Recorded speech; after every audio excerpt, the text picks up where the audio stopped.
Gerência de Educação no Trânsito, discutimos sempre isso, como é que vamos fazer mudar o comportamento dos nossos condutores.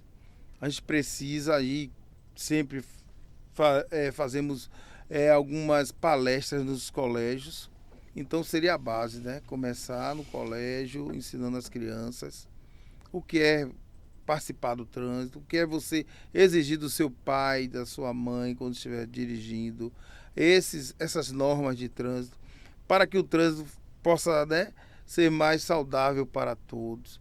Acredito também que esse estresse ele vem da falta de educação nossa, né, no trânsito, costume com as leis, a crise econômica e financeira e as distâncias do trabalho para a casa, de casa para o trabalho.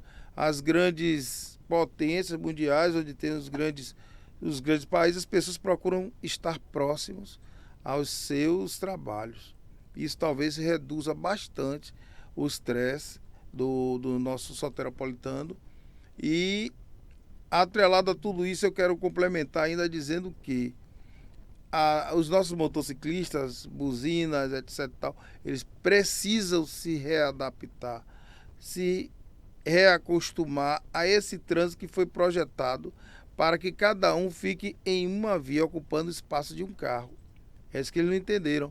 Ali na Paralela, por exemplo, estava conversando com o nosso setor de engenharia, foi aumentado o número de vias para que diminuísse o fluxo de motociclistas entre um carro e outro, mas eles ainda insistem em ficar cortando, né, que eles chamam de corredor, que tem em São Paulo exclusivo, mas aqui não tem. Isso tem causado grande número de acidentes, em torno de 8 por dia. Eu estava olhando as estatísticas nossas, este ano, 8 acidentes por dia nós temos em Salvador. Com mortes, a gente tem em torno de 2 por semana, isso envolvendo motociclistas. Agora diga-me uma coisa, não seria a falta de educação do motociclista em relação ao contexto dos carros, porque nós vemos que existem coisas barbáricas envolvendo aqueles que conduzem as motos, né? As motocicletas, né? Principalmente na paralela. Sim, também. Porém, eu tenho percebido, conversado com algum deles, com o presidente dessa associação de motociclistas aqui de Salvador. E eles entendem, e foram assim ensinados nas autoescolas, que existe o corredor. Aquele é o local de trânsito para o motociclista, o que nós entendemos que não é, pois ali é um ponto cego para alguns motoristas de carros grandes, caminhões, ônibus e até o carro pequeno. Você observa que ele aparece de repente. Então, não existe esse corredor. Isso é uma prática reiterada e que está se passando de pai para filho. Esses motociclistas também precisam de uma maior fiscalização. Como a Transalvador não possui um armamento, que não é o ideal hoje também para eles, se torna difícil você abordar um motociclista da contramão em cima do passeio, ele passando numa passarela, no acostamento de um viaduto. A gente solicita que a polícia compartilhe essa fiscalização, porque um condutor infrator ele pode ter várias faces. Você não sabe quem é aquela pessoa, ou o que ele está portando, qual a intenção. Então, se é uma atitude suspeita, já seria o caso de polícia. É a forma que eu entendo. Agora, diga-me uma coisa, qual é a participação da Polícia Militar nesse contexto, certo? Ou da Polícia Civil? Haja vista que, como o senhor colocou aí, Cândido, não existe assim um poder de polícia no trabalho de vocês, né? A gente tem o poder de fiscalizar, porém, diante da violência crescente no nosso país, a gente tem que ter receio ou uma forma cautelosa para fazermos abordagens, né? Como chegar ao indivíduo infrator, para que não sejamos vítimas, como alguns casos, né, já aconteceram em São Paulo e até aqui em Salvador, Como, por exemplo, de agressões a agressões nossos... mesmo, de via de fato. Exato. Não, eles apoiaram mesmo os nossos agentes por conta que estava exercendo ali sua função. Teve um agente nosso, já idoso, 60 anos, estava fazendo uma Rapaz, notificação. eu tô com 60, viu? Viu, fazendo a notificação. Não, eu digo por causa do infrator, fazendo a notificação dentro de um supermercado. É uma exigência do Código de Trânsito e um convite do supermercado que faça a fiscalização de um outro condutor que se sinta prejudicado pela vaga que está sendo ocupada por alguém que não tem esse direito. Vaga do idoso, vaga do deficiente, vaga da gestante, né? Vaga agora do autista. Então, quando você está ali fazendo a notificação, o indivíduo está lá, ele se acha no direito de ver uma parte mais fraca e tirar Foi isso na cidade do Salvador? Sim, foi em Salvador, foi ali no Chiep, naquele G. Barbosa. O colega nosso foi espancado ali por um menino mais novo, bem mais novo que ele. E aí gera um processo, a Trans Salvador acompanha tudo isso, tem um corpo jurídico que acompanha todas as agressões, todos os desentendimentos entre agente de trânsito e condutor. Tá vendo aí, Albre? O negócio é mais complexo do que a gente pensava, né? Aqui com o Cândido Santana, quem autoriza, a gente vê essa violência. A gente está vendo, a gente vê a violência de condutor com condutor, de condutor com agente, de condutor com a polícia, né? E a gente tem essa cultura, tá? De onde está vindo, quem autoriza essa cultura da violência e quem autoriza esse condutor, né, a ser tão agressivo, né, com esses comportamentos. A gente vê um trânsito, aí falando de saúde mental, que o condutor, quando vem que ele está com o seu veículo e que tem alguém na faixa que deveria ser de velocidade e o condutor da frente está com uma velocidade menor, aquilo é um ponto de cisão de um grande problema de que vai se ocasionar uma grande violência. Isso acontece também com vocês. Interessante, e aqui já aplaudindo, esse futuro condutor, quando a Trans Salvador vai às escolas e quando essa educação do trânsito já é oferecida ao ensino fundamental, aquele futuro condutor, para ele entender que quando que ele for condutor, ele entender que aquela regra ali já é uma regra, porque o exemplo não vai ser do pai dele e nem da mãe dele, porque a gente vê condutores que com os seus filhos agem de forma agressivamente no trânsito, quanto com o condutor, tanto com o outro condutor que está do lado, porque estacionou de forma errada. A gente vê hoje um mundo praticamente mais violento e agressivo. Não é que se tenha respostas agora, mas quem está autorizando esse grau de violência, tanto com o condutor, com o agente de trânsito, como condutores com outros condutores. A gente teve um fato agora recentemente de um condutor de veículo que ele adentrou, invadiu um supermercado com um veículo, né? Um momento de surto.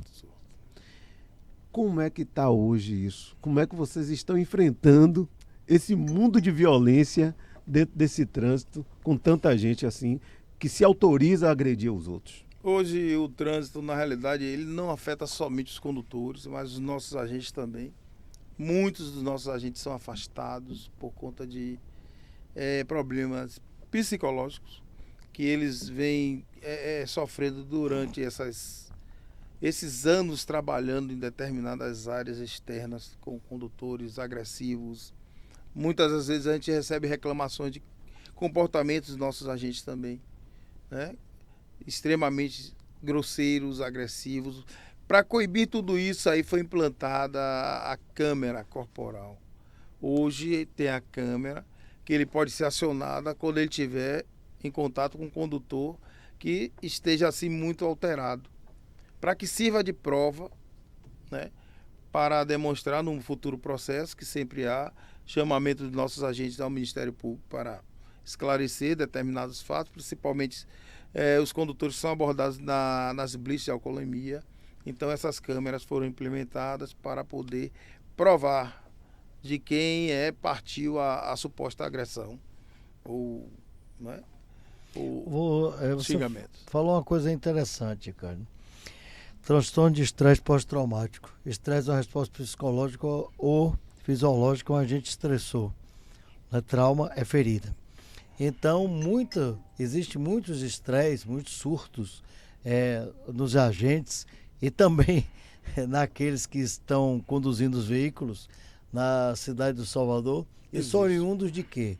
Problemas financeiros, problemas culturais, educacionais, São ou problemas, mesmo problemas diversos. Problemas diversos. Você pode imaginar, a gente deve ter, só na sede a gente tem uns 20 agentes que a gente fica monitorando. Eles não têm mais condições de trabalhar na rua, né, por conta desses estresses.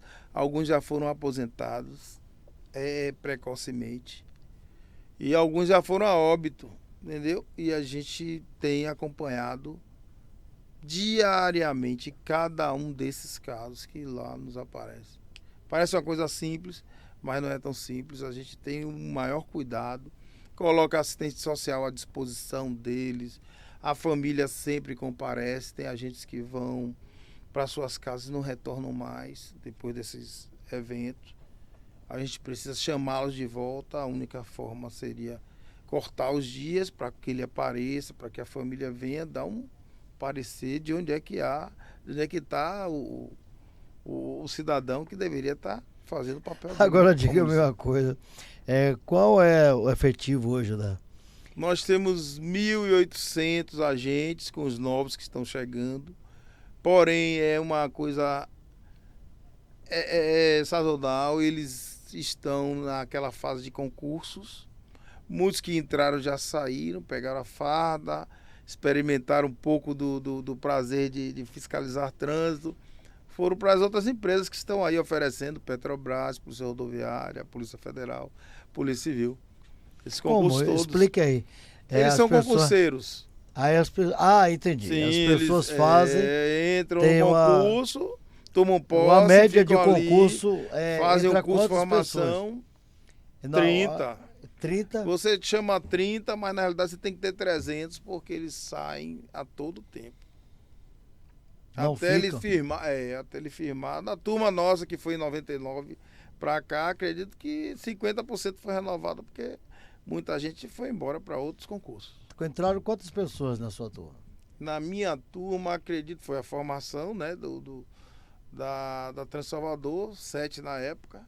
Acredito que mil agentes foram. Poxa, é um número bom, hein?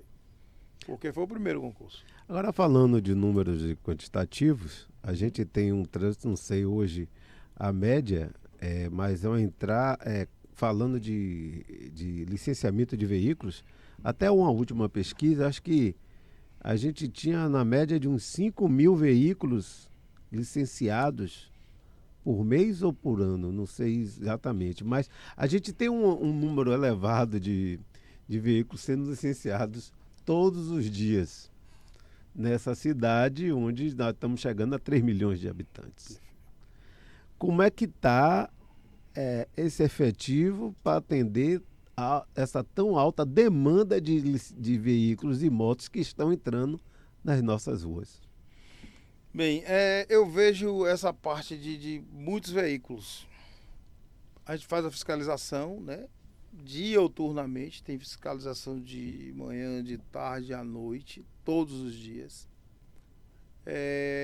As pessoas realmente se preparam para estarem circulando, mas eu vejo que a solução para isso, esse contingente muito alto de veículos na rua, seria a utilização do transporte de massa.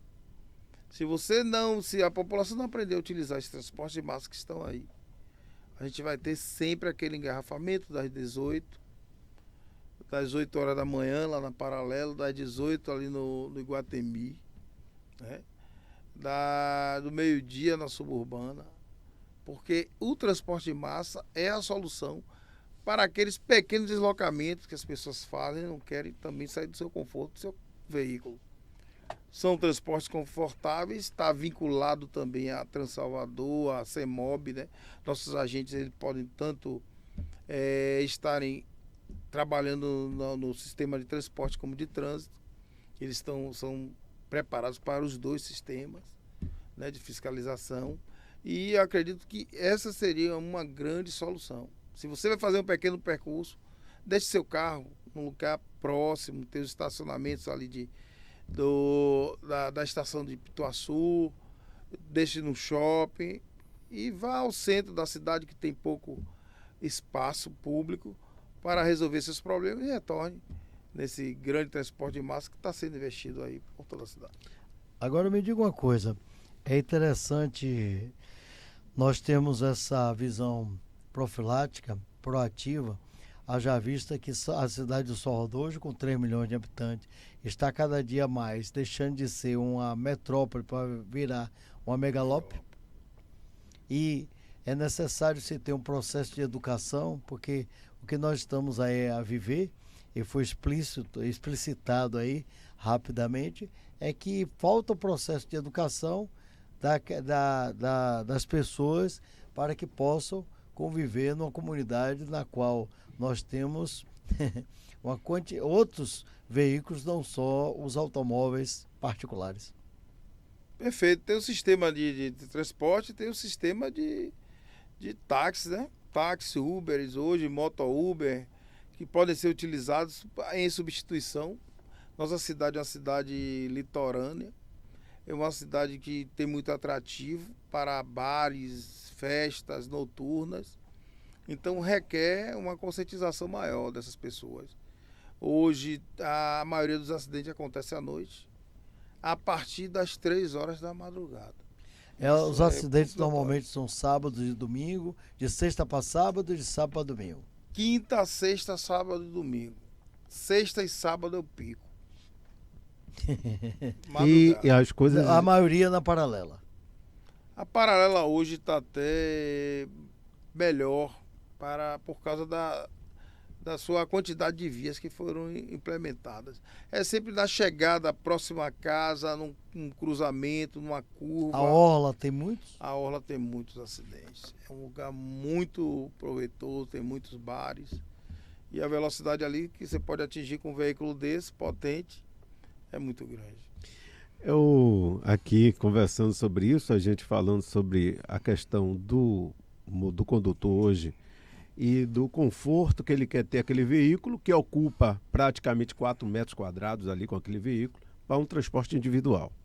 A prefeitura, e através até da própria Transalvador e o CEMOP, tenta colocar um transporte de massa com qualidade. A gente tem aí agora o metrô, né, e tem o BRT, né? O transporte coletivo oferecendo de melhor qualidade para esse condutor, para não vir com veículo para as grandes metrópoles, né? Eu dou um exemplo muito claro aí a gente já tem. Eu tive em Portugal, em Lisboa, né? E eu cheguei até a alugar um veículo, Zé. A gente alugou o veículo, mas na hora que nós alugamos, né?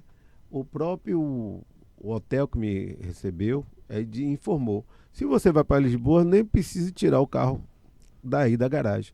O senhor vai com os outros transportes, porque não tem, ele já, o próprio, todo mundo que me recepcionava já dizia: nem venha com veículo para Lisboa, venha sem o carro. Essa cultura, esse modo operante, esses hábitos que os países já europeus já praticam, seria possível a gente chegar a tal nível em Salvador? Porque muitas vezes, realmente, eu me considero também um usuário de transporte coletivo e entendo isso, porque eu sou também ambientalista, entendo que eu sair, me deslocar da minha residência para o meu trabalho, né, é mais confortável pegar o ônibus coletivo, chegar e ir para o meu trabalho e para retornar para a minha casa também. Hoje o meu veículo eu uso mais quando é uma grande distância. Fora isso, eu utilizo os aplicativos. E a gente já exemplificando, falando de aplicativo, os aplicativos de veículos, como Uber, eles surgem de forma sustentável para diminuir o número de veículos nas grandes cidades, né? E aí eu venho aqui colocar aqui com o Cândido essa cultura de sustentabilidade, de você utilizar os transportes coletivos, né? E a gente utilizar menos os veículos, né? A gente sonha nisso, já que os nossos futuros condutores estão nas escolas agora. Perfeito. Acredito que sim, porque inclusive toda essa estrutura que foi montada hoje em Salvador, ela é uma cópia, né? É um estudo feito dessas grandes cidades europeias, compartilhando vias entre pedestres, ciclistas e automóveis, para que a cidade possa fluir, todo mundo ali se entendendo, se interagindo no meio ambiente. Quando você vê na Barra aquele calçadão, onde passa ônibus, passa o ciclista, passa o atleta correndo, passa o motociclista, é justamente para agregar ele, unir, fazer com que eles entendam, a velocidade também é bem baixa, e é fiscalizada a vida, monitorada para que eles entendam que um dia todo mundo tem que se harmonizar. Agora diga-me uma coisa, o senhor falou aí uma coisa interessante, o ciclista. Por exemplo, Amsterdã mesmo tem muitas bicicletas, já que estamos falando da Europa, né? Uhum. E aqui na cidade de Salvador, quais são os principais problemas envolvendo os ciclistas? Porque é uma celeuma muito grande entre os carros e ciclistas. Não, nós falamos das motos, mas os ciclistas também às vezes, nós temos determinados acidentes com óbitos, né? E com vítimas fatais. E às vezes os ciclistas exageram, né? Porque tem-se as vias exclusivas para o ciclista e às vezes elas não são obedecidas, né? E acidentes sempre acontecem. Hoje em Salvador a gente tem muitos grupos de ciclistas, né? São grupos que utilizam uniformes, eles têm uma forma de transitar, mas vai sempre um batedor, acredito que talvez esse grupo não tenha tido neste dia.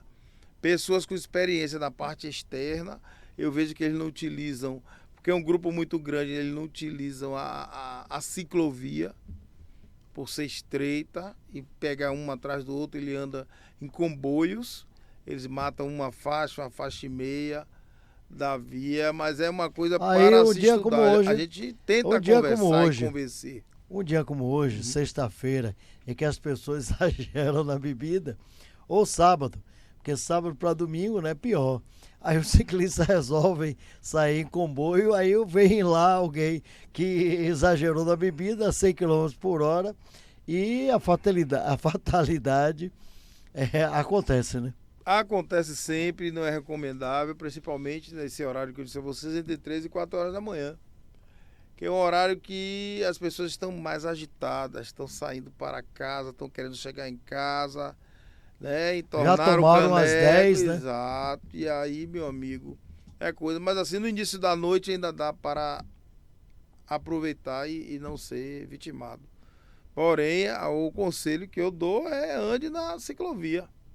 Correto. Ando na ciclovia que você está dentro do seu direito ali, do seu espaço. Às vezes nós pensamos que estamos em Amsterdã e, em verdade, nós estamos na cidade de Salvador, né? A diferenciação é muito grande, né? Por exemplo, nós temos um trânsito complicado em Nova Delhi e também temos um trânsito muito complicado aqui na cidade de Salvador, né? E falando em Salvador, o mais complicado é essa cultura, mal educadíssima. Temos o soteropolitano, ele é extremamente mal educado no trânsito. Ele não sinaliza, e quando você vai em um bairro,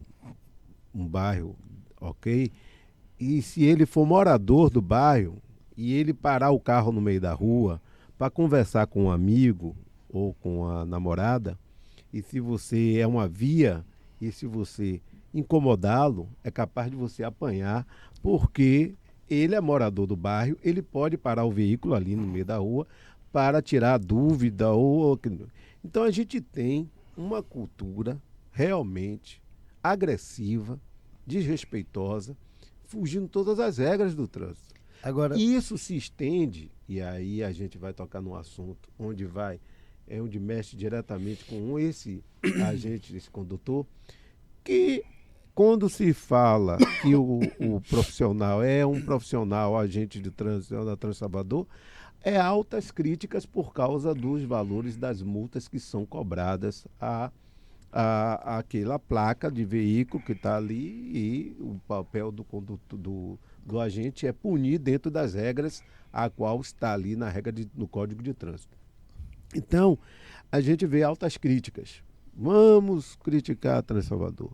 Vamos falar que a Transalvador é uma indústria de multa. Vamos falar que ele é a pior coisa que existe. Então, por que a gente condena tanto esse agente de trânsito que está ali só aplicando um código que todo condutor tem que entender e ler e praticar, já que você é condutor, e a gente vê que praticamente altas críticas. E aí, por que você está criticando o agente da transação? Porque eu tomei uma multa. Porque eu fui penalizado assim, não podia. É né? injusto. É injusto. Como é isso, doutor Caetano? me diga uma coisa, cara. Veja bem, esse negócio de cultura é muito complexo. Na verdade, nós temos a calçada que é chamada de passeio. Porque no passado, os brancos andavam no passeio, então passeavam na calçada. E os negros, por sua vez, isso é um processo cultural, andavam nas ruas, nas vias, não era isso? Perfeito. Por isso que é chamado passeio, porque os brancos passeavam em cima das calçadas. Nos bairros mais populares e no centro da cidade, basicamente existe uma briga. Não existe passeio. Não existe passeio. Né? As pessoas andam no meio da rua, né? E os carros, junto com os carros. E é aquela briga. Né? Se nós formos em bairros populares na cidade de Salvador e no centro da cidade, parece que nós ainda vivemos há 200 anos atrás, né?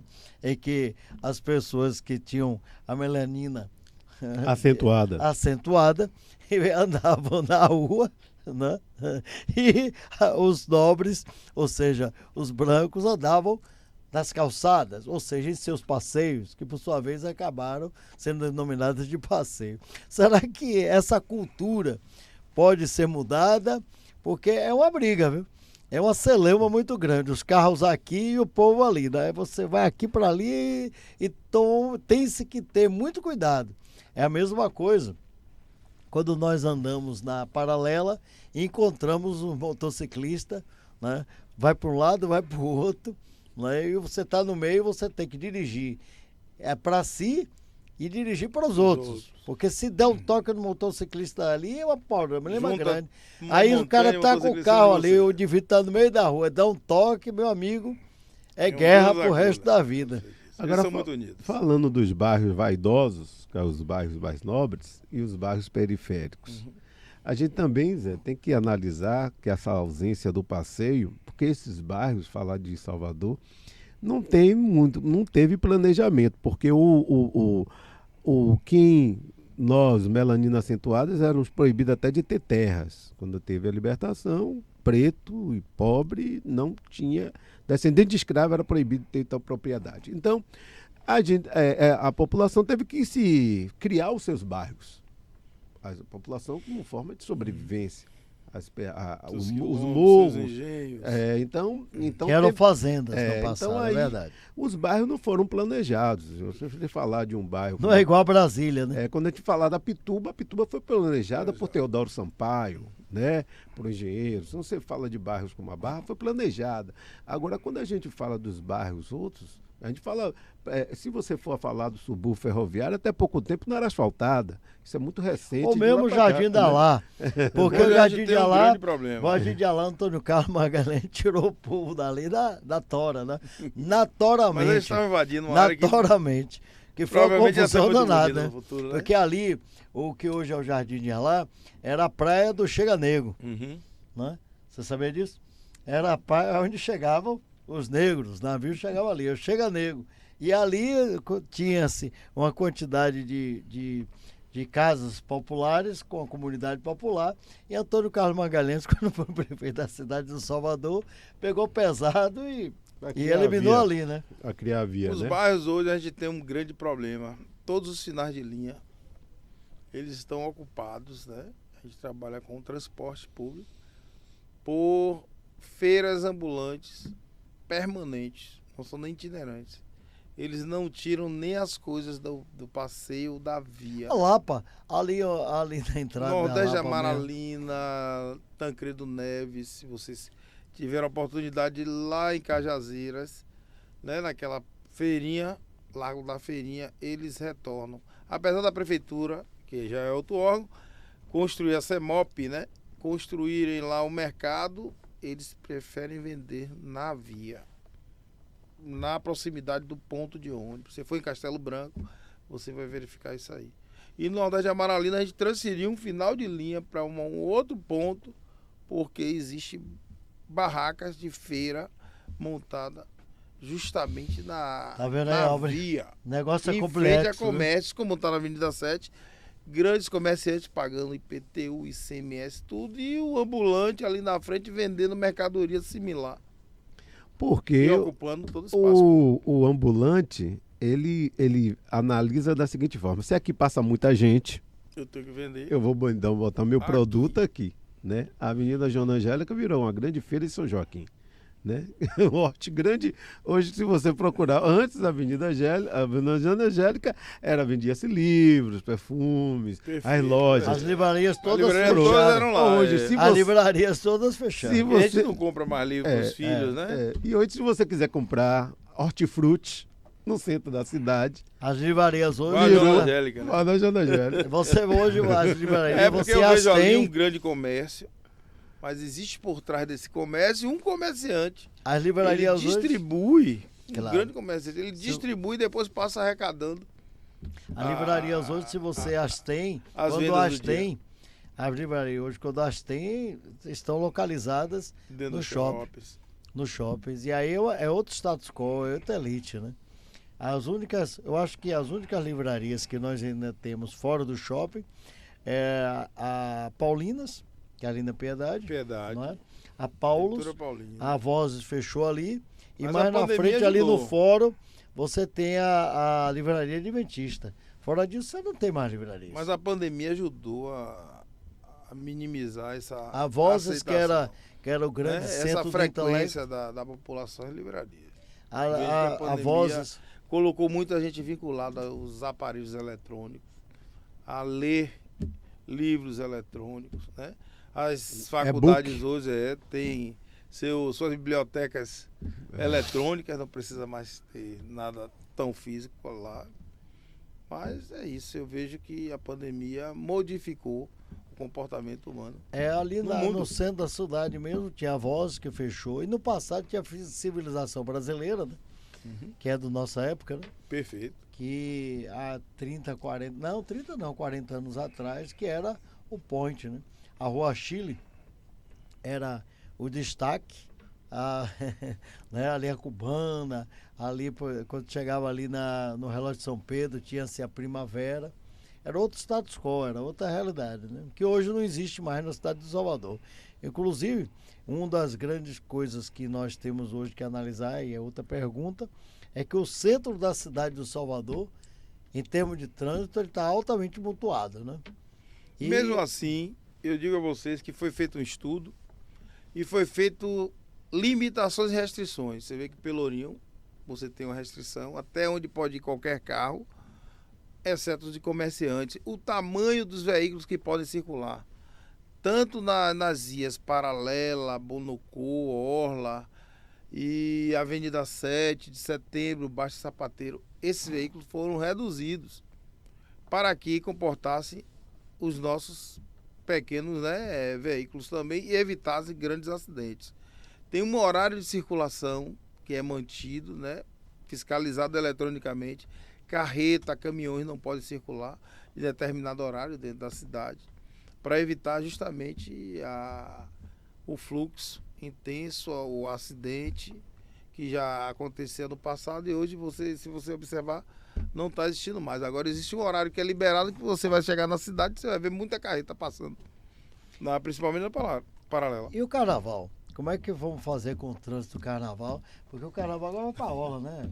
Ainda Você que tem projeto, bloco de né? carnaval, é uma ideia. mas será que isso vai ser aplicado em 2025? Diante da agora, participando do fórum do carnaval, ao qual o Conselho promoveu, né?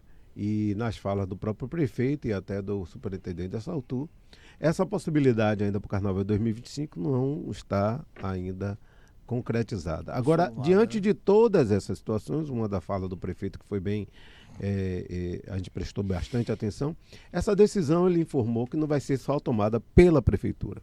Vai ter uma grande discussão, vai ter que ouvir os atores, ouvir os moradores, ouvir os comerciantes, ouvir a população, porque quem faz o carnaval, a gente fala até, o próprio prefeito falou, não é os blocos, não é só...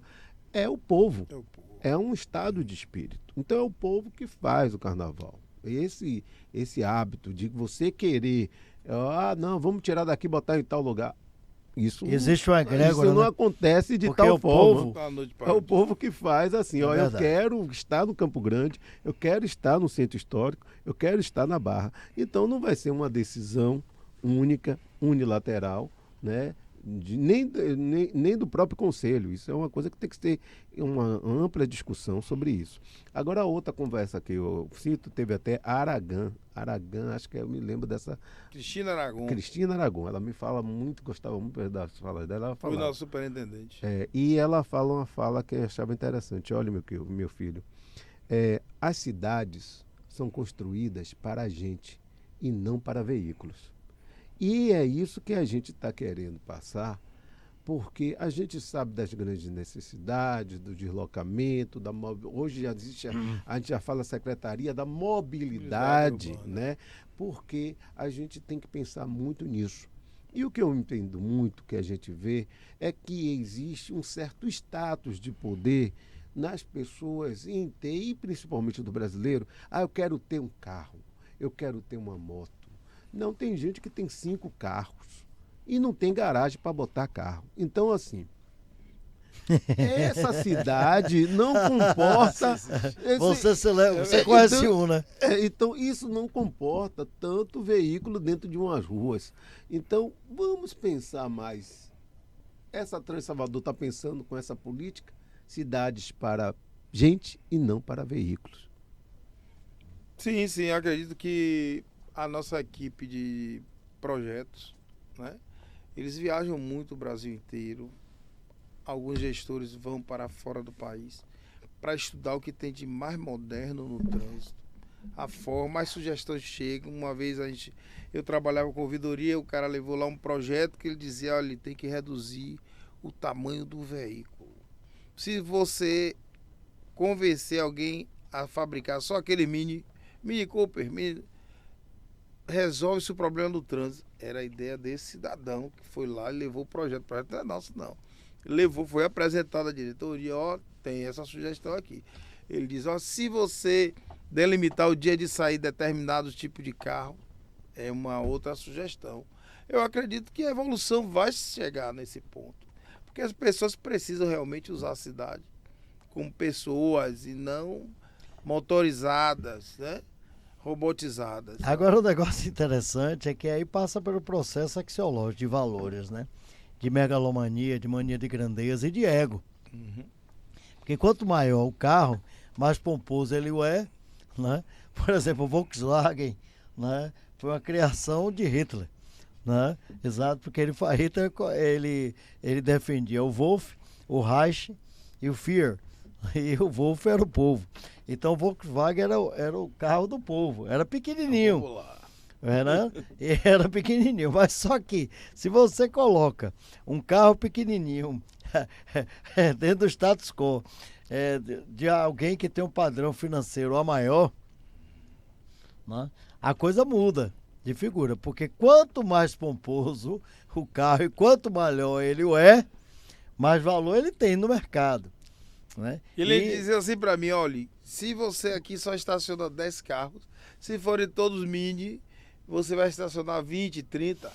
Mas Você aí entendeu? o problema é o seguinte, Ninguém o problema acreditou aí, nele, ninguém deu atenção. o problema é o ato megalômano, é o ego, é a axiologia, a ciência dos valores. O valor do carro, por exemplo, você tem uma Ranger, né? É um indivíduo que tem uma Ranger e ele tem me diga aí, um carro popular, é o Fiat. Fiat Uno. Fiat Uno. O status quo é diferente. O valor é diferente. Então a pessoa que mora em determinados bairros nobres, como Itaigara, como a Barra, Ondina, Piatã, mora lá no Encontro das Águas, o cara não vai querer um carro. Vai chegar no Poçante. O cara que vai querer, por sua vez, uma outra realidade, né? E isso aí mexe com o ego das pessoas. Então temos isso ainda que estudar, né, e projetar para que no futuro eles possam, né, É igual o cara se ter uma lancha. adequar igual o à cara nossa ter uma lancha. necessidade e à população Às vezes que o cara cresce nunca e envelhece. entrou. É igual o cara ter uma lancha. Às vezes o cara nunca entrou na lancha. Mas ele quer ter. Ele quer ter, né? Você tá rindo, né, Albert? Você conhece uma figura assim. Ele nunca entrou na lancha, mas ele tem que É o dono tê-la da lancha. para É o dono dizer, da olha, lancha. é o homem coroa da da lancha. lancha. É o coroa da lancha, né? Quantos minutos ainda nós temos aí? Então temos 10 minutos ainda, cara. Então tem muito tempo, viu, Albert? É muita conversa aí para nós termos. Falando hoje, vamos falar da questão hoje de cultura e a gente está aqui com o Cândido Santana, vai falar um pouco sobre trânsito e comportamentos. A lei que vem, a lei seca, a lei que hoje, antes, a gente tinha, essa lei sempre existiu. Né? Essa lei sempre estava no Código de Trânsito, desde que eu me conheço, até na minha primeira carteira de motorista. Só que essa lei nunca era uma regra cumprida há muitos e muitos tempos. Então veio a lei seca. Ela é uma coisa muito nova. E ela começou realmente a se efetivar depois da apreensão e depois dos valores correspondentes da multa em si, né? Praticamente ela só, parece, no meu entender, ela começou a funcionar realmente depois do valor de penalidade pecuniária da multa. Como é que você, Cândido, tem visto esse cumprimento da lei e a diminuição dos acidentes? Pronto. Realmente no início, né, quando ela foi logo implementada, as pessoas passaram, tinha um nível, você tinha uma dosagem que você poderia ser aceitável pelo agente autuador. Era 0,05. Então, as pessoas, e o valor era pequeno, as pessoas faziam pouco caso, debochavam do agente. Dizia assim, eu posso pagar, meu pai é milionário, eu vou passar aqui 1000 vezes, vou pagar 10 mil, 100 mil reais e não vai fazer diferença para mim. Então, houve-se a necessidade realmente de limitar a zero, né? A lei ser seca, para que as pessoas tomassem consciência e, atrelado a isso, tivesse a possibilidade de cassação ou suspensão da carteira, o que reforçou essa responsabilidade do indivíduo, que ele precisa sair de casa, talvez viajar, e vai pegar outras esferas de trânsito que não é a mesma que ele conhece da cidade dele, ir para fora do país e poder exercer esse direito também de dirigir. É isso que fez com que eles reduzissem, né, retroagissem, parassem e pensassem, eu preciso ter um comportamento diferente. Isso realmente reduziu o número de acidentes com relação à alcoolemia e trânsito? Muito mesmo. O nível de acidente eu acho que reduziu aí em 50%. Depois da aplicação dessa lei. Depois da colocação das câmeras, as supostas vítimas, né, que são as autoridades, os grandes, né, artistas, que eram pegos nessas blitz, eles mudaram completamente também o comportamento. Porque vocês há de convir que sempre que aparecia alguém famoso, o agente era o culpado pela condição de embriaguez do famoso. Sempre a reportagem vinha contra o agente. Aí a importância da instalação das câmeras, né, corporais, de fazer aquele contato visual e filmar todo o processo de fiscalização de qualquer um dos indivíduos ali envolvidos.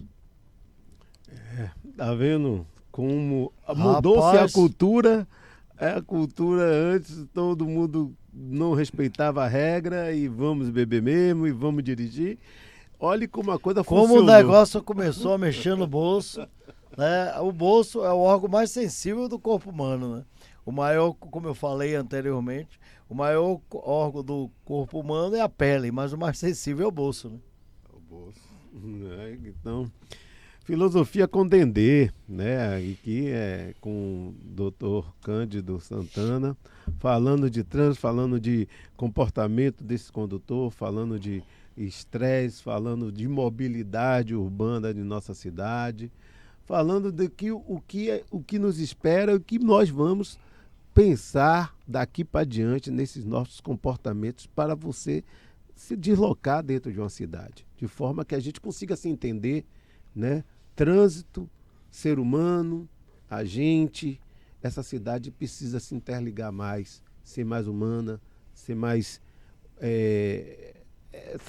conseguir se entender, porque o que a gente observa é uma grande ruptura, uma grandes cisões, que coisas que tão banais que é você dirigir e outro, e a gente vê cada vez mais fatos que nos entristecem, né?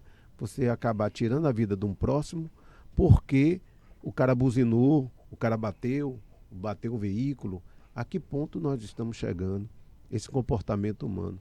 Outro dia o professor Emiliano José, que é jornalista, ele falou da morte que envenenaram os gatos, né? E aí alguém falou, mas que desumanidade. Ele, não. A desumanidade é do humano, porque o animal não é desumano. Então, a que ponto nós estamos chegando de desumanidade, de você te autorizar a matar uma outra pessoa porque eu me aborreci com ele no trânsito e chegou a um via de fato de discussão de tal forma que as pessoas chegam a perder a verdadeira razão e viram essa... Em diversos casos também a gente tem presenciado de condutores embriagados, tiram a vida das pessoas. Nós perdemos um colega também, né? O Jailton ali na Paralela, e não dá importância à vida. Já vi diversos casos dessa natureza e acidentes que até eu mesmo registrei, onde o condutor, após cometer o acidente, após se envolver no acidente, ele está mais preocupado com o veículo dele, o estado do veículo dele, o que vai fazer do dia seguinte, do que com a própria vítima, que veio a óbito ali naquele local. Isso era uma coisa normal, natural, até hoje ainda acontece no Brasil inteiro, a gente vê isso. Eles fogem do lugar, inventam que estava passando mal, né? Para eliminar o flagrante também, né? Perfeito, tivemos um Flagrante acidente de delito, né? ali na Sete Portas de uma senhora também. O rapaz esteve lá, conversou conosco, disse que não viu, mas as câmeras estão aí, monitoramento, para fazer justiça, seja a favor ou contra, né? Quem tiver o direito ali estamos chegando ao final da nossa entrevista aqui. Aí, deixa-nos aí uma mensagem, porque é importantíssimo nesse processo para que as pessoas tenham uma consciência maior e tenham um contexto educacional. Que eles não vejam o trânsito, o agente de trânsito, como uma máquina arrecadadora.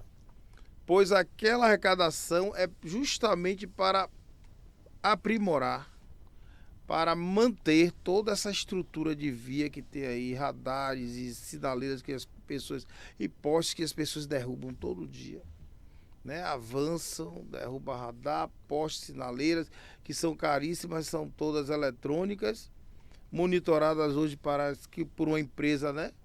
terceirizada, mas muito boa, para que funcione em tempo real, analisando o fluxo de cada via e dizendo, ó, aqui eu tenho que abrir aqui mais tempo, fechar esse aqui mais tempo. Hoje tudo na cidade está se locomovendo para esse desenvolvimento. Inclusive o sistema de Zona Azul, que era manual, hoje é todo eletrônico. Você pode parar em qualquer lugar, você tendo o seu aplicativo, você não é notificado. Mas é o maior arrecadador hoje do município, é a nossa Zona Azul. Cidades inteligentes, né? É isso aí. Porque à medida que as cidades tornar-se-ão megalópolis, também ter-se-á a utilização da inteligência artificial para se fazer jus ao contexto da multiplicidade de pessoas que vivem nas cidades, né? Chegando o nosso Filosofia com Dendê, hoje aqui com o Dr. Cândido Santana. Eu quero aqui agradecer a José Lázaro, operador do site, Davi Amorim, design gráfico, Carlos Costa, o nosso repórter, né? A apoio da Multifisioterapia Oriental, Associação Malcolm X, a SEMA, FACEI, Faculdade Einstein, né? E a nossa TV Bandeirantes, que é a nossa que está com esse estúdio aqui com a gente, né, Zé? É isso aí. E se você acha caro educação, procure saber o preço da ignorância e que Deus nos abençoe.